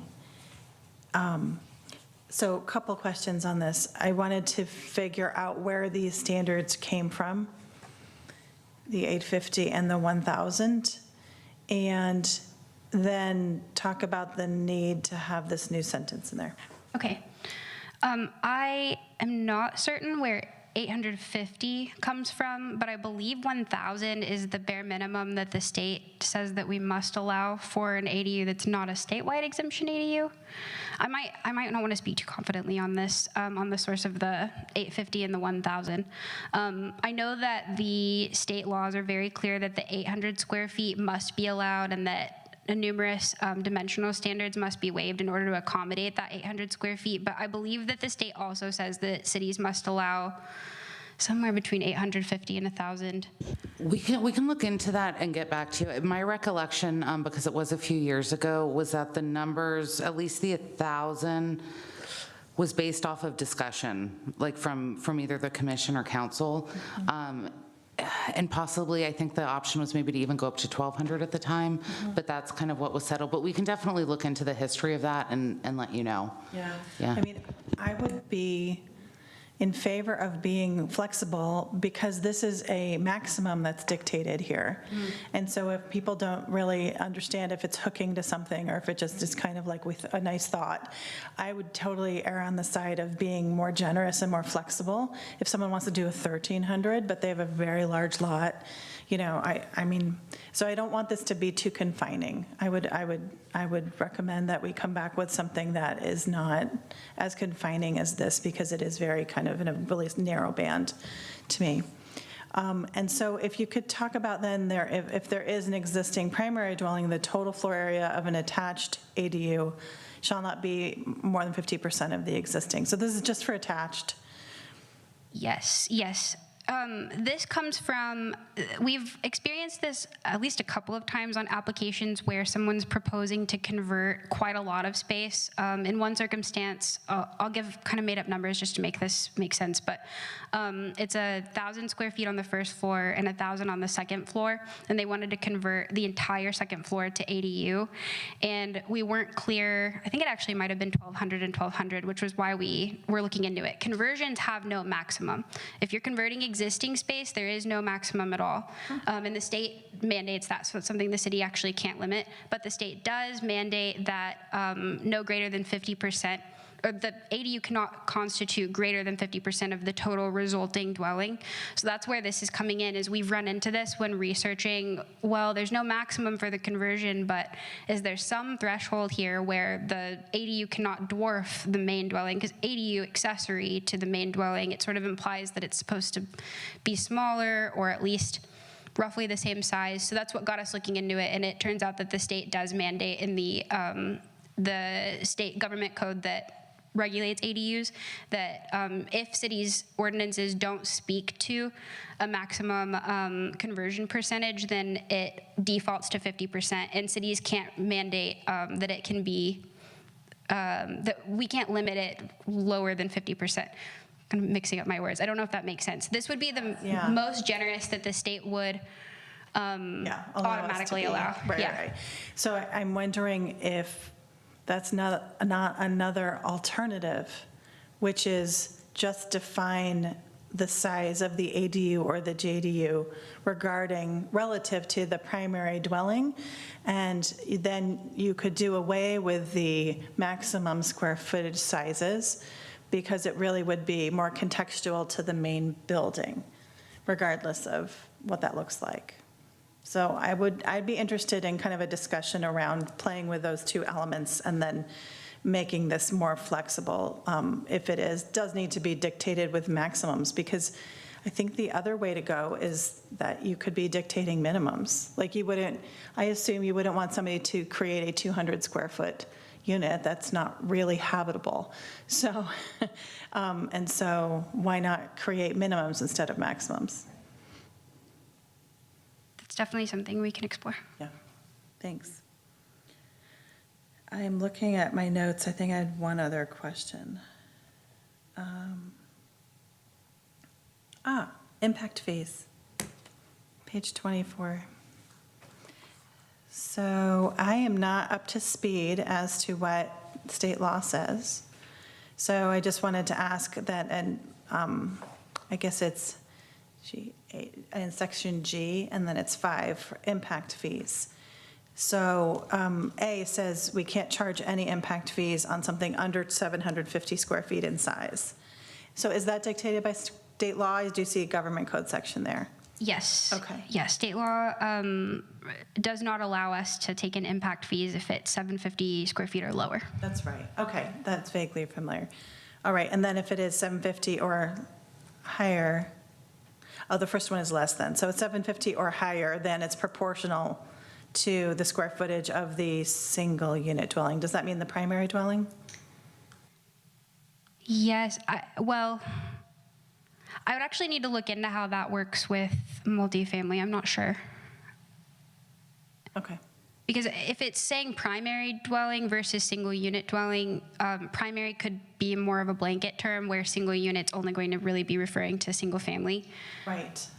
And maybe this subsection is about single family. I don't know. It doesn't say that it is. It just is under utilities and impact fees. Okay. So unless the entire section is only single. It's not. That's something we're also recommending in the clerical edits, is doing a better job clarifying when something's referring to primary or all configurations versus only in single family versus only in multifamily circumstances, because sometimes the state differentiates, but sometimes they don't, and they just say anywhere an ADU is allowed, these rules must apply. So we're addressing that in these clerical amendments, but you make a good point about impact fees. And that's something we can look at and make sure that that's all completely consistent with state law, including what types of units that's referring to. Thank you. Any final comments or questions? Commissioner Roof? Somewhere in this packet, I read that the owner must occupy either the ADU or the primary residence. And I was wondering if you could explain the rationale for that requirement, and to get started on this discussion, why is that a requirement? Thank you. I meant to, it's right here and I didn't ask it. Thank you so much for asking that. This is, I believe, something that's state mandated. I'm just looking it up now. This might actually be waived until 2025, but let me. That I did see. It doesn't apply for anything before 2025, if I recall correctly. But still, looking beyond 2025, which is not too far away, I wondered why that was in there. I guess because I'm concerned that could be inhibitory to building an ADU. I can imagine an empty nester might want to add an ADU and rent it out, but then potentially, as you get older, need to move out. We can, I know that language came directly from state law, but we can double check whether that's a requirement or if it's just, they removed the limitation if cities are requiring it. So we'll get clarification on that. So my feedback would be preferably not to have that requirement, or to have it be, if you're trying to prevent, I don't know, exploitation by developers using ADUs as a tool, maybe having a defined period, it must be owner occupied for a year or something, but not forever. Otherwise, if you move out feet first, you have to evict the ADU tenant. I mean, that's, so it's. Right. Yeah, if I could build on that just for a minute, I agree, and actually I was wondering what was behind that, if it was our own thought or if it was state law. I understand completely why we're not building like Airbnb units, and so, for junior ADUs that not rented for fewer than 30 consecutive days. I thought, actually both of them, I thought that was great, but I agree that I wouldn't be opposed to a small business that, created single-family homes and then ended up renting them and one ADU behind them. Like, I don't think that's an abuse of the ADU laws in any way, personally, but I think that's a good conversation to have about the owner occupancy. So yeah, I would like more information. Commissioner Garvey, did you have a comment? Okay. Any other questions or comments? Thank you. I just wanted to say I commend you for listening to the public and trying to have lessons learned, because I know there's no substitute for experience when people walk in the door with applications and you're like, oh, yeah, I'd like to approve this, but I got this weird wording I have to deal with here. So I commend you for not just trying to update per the new state laws, and you're pretty prompt on that, so good for you, but also go beyond that to make sense for San Carlos. So I really wanted to commend you for all this work. Thank you. Thank you all very much. Yeah, thank you.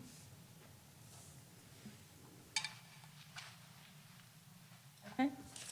With that, I think we are on to item 9 on the agenda for reports, correspondence, and general information. Are there any reports on recent city council actions? I'll turn it to staff. Thank you, Vice Chair. No, just confirming that there are no recent City Council actions relevant to correspondence with the Commission this evening. Thank you. And item B, Planning and Transportation Commission comments or reports. Commissioner Roof? I had one, which is that the new minutes format, which eliminates any documentation of commissioner input, is, besides the vote tally, is a little concerned about because if all of our feedback and rationale is not documented, then it may not be, it sort of doesn't set the stage for it to be taken seriously. If you don't write it down, it didn't happen, sort of logic, by taken seriously by applicants, by the public, by the staff. So I'm expressing concern that I'm sad to see everything go, but I did have a thought that clarifying questions may fall more in the category of a presentation where you don't document, and that might actually be helpful in keeping our clarifying questions a little more succinct. But so if you were to consider putting some sort of synopsis back in, we wouldn't necessarily have to do that for the clarifying question part of it, because I know it is a lot of work to capture and record this, although ChatGPT will do it very nicely nowadays. So. Harsh. Could we ask the staff to comment on the change and what the genesis was of the change? Sure, and thank you for the question, Commissioner Roof and Vice Chair Clements. The genesis for the change really came through the City Manager's Office under the guidance of our City Clerk, Crystal Moy. So she asked that we follow the same format as is used for the City Council meetings. And staff did have some questions just about the same thing that I've heard tonight, which was, how can we best document? There's so much, rich conversation and comments that the Commission's made. And the reminder and the response was that we have every meeting of the Commission taped, video recorded, and posted online, so that if we wanted to go back and needed to hear the statements made from the commissioners or council members, that there is a way to do that. So the direction is to really prepare action minutes. Maybe there can be a balance, so staff will go back and see if, based upon the request of the commission, the pleasure of the commission, if they would like a little bit more context to the minutes, we can see if we can find a balance. It's a little bit of an art, as you might imagine. Clearly, action minutes are very straightforward and very clear, but that's something we can definitely look at. Yeah, I would support that effort to be a little bit more specific as to the topics that commissioners raised. And I also wonder, because of the language that says you may be limited to any topics raised at this meeting or, through public comment, whether that wasn't the reason that Planning Commission minutes in general are more defined than other commissions or the City Council. So I was assuming it was a kind of a planning reason that might be. But it was just an effort to, I agree that I think it's helpful to remember the issues that we considered, if not every little detail, but, whether something, just the general topics that people brought up, I think would be helpful, especially if we have to go back and revisit the item again at a future date. And, except for the minutes, I would not remember sometimes. It's like, oh, yeah, that was a good point, and I think we wanted to come back to that. So I think it would help us. I also think it would help the City Council trying to absorb what happened if they have an item going before them and didn't want to sit and listen and take notes for all of the commission meetings. I feel like it's a little bit more efficient for them, but you can ask them, I think, what they want. So thank you for that. Any other comments or reports from the commission? Okay, on to C, correspondence. None received this evening. Thanks. And then any planning staff comments, reports, and updates of current projects? Lisa? Yes, this evening I just wanted to kind of go over a little bit of the schedule because it's deviating and there's a little bit of additional meetings, or at least one additional meeting, a special meeting coming up. So just for those watching at home and for a reminder to the commission this evening, the commission's next meeting is scheduled for Wednesday, June 7th. Normally, we would have the meeting on Monday, June 5th, but because of some scheduling considerations, we asked the commission, and the commission agreed to make themselves available on Wednesday, June 7th. So that's just a reminder for your next regular meeting. At that meeting, on the agenda will be a general plan conformity item for the capital improvement program. It is 2-year, it is time for the council to adopt another 2 years budget. So we do want to bring a general plan conformity item to the commission. So you can take a look at all of the new projects being proposed for funding and make sure they're consistent with our general plan. And then also on the agenda, we have 1232 Cherry Street, which is a 33-unit, 100% affordable housing project coming before the commission. So great news for that one.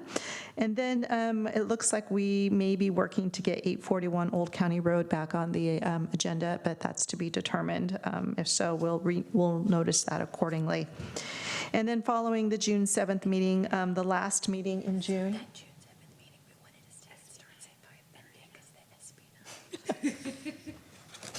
I'm being reminded something very, very important.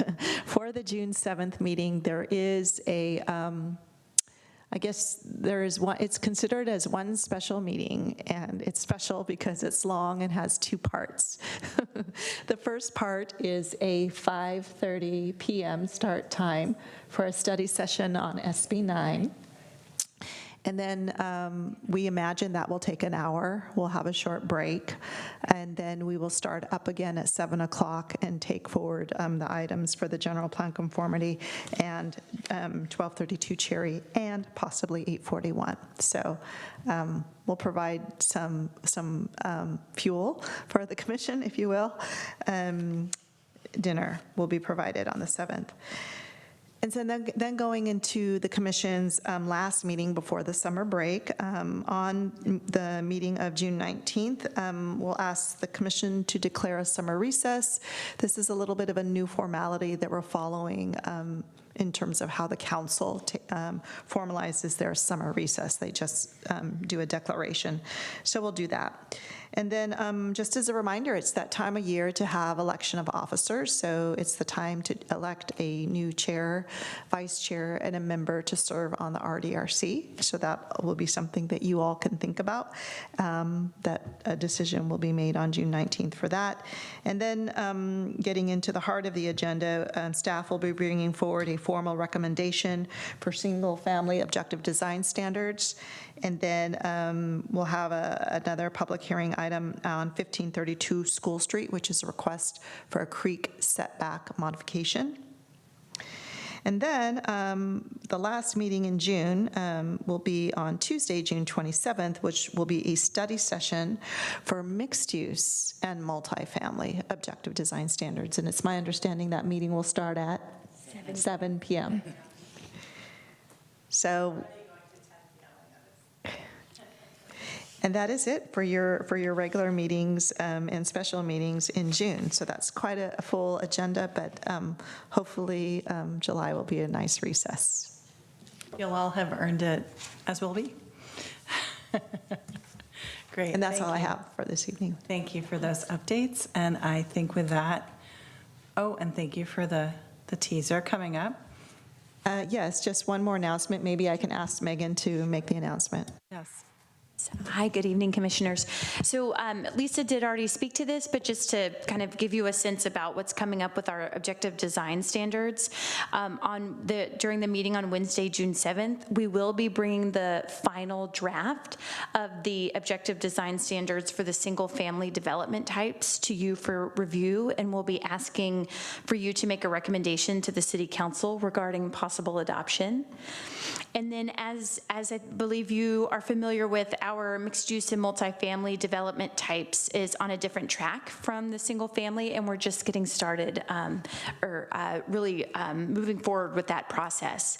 So during our special meeting on Tuesday, June 27th, this will be a study session, our first that we've had with you on mixed-use and multifamily. And during this meeting, we will be reviewing and discussing our initial recommendations for mixed-use multifamily developments. So,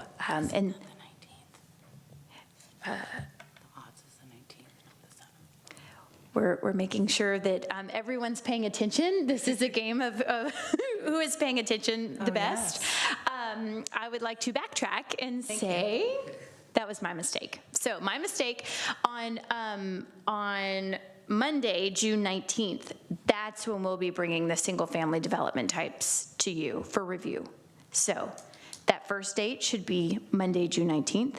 The second date is correct, Tuesday, June 27th. Great.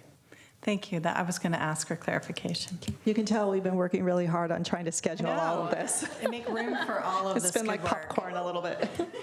I know. Well, you're doing a good job, so thank you. And with that, I believe we're adjourned. Thank you, staff. Thank you, everyone. I get to do this like Jim does.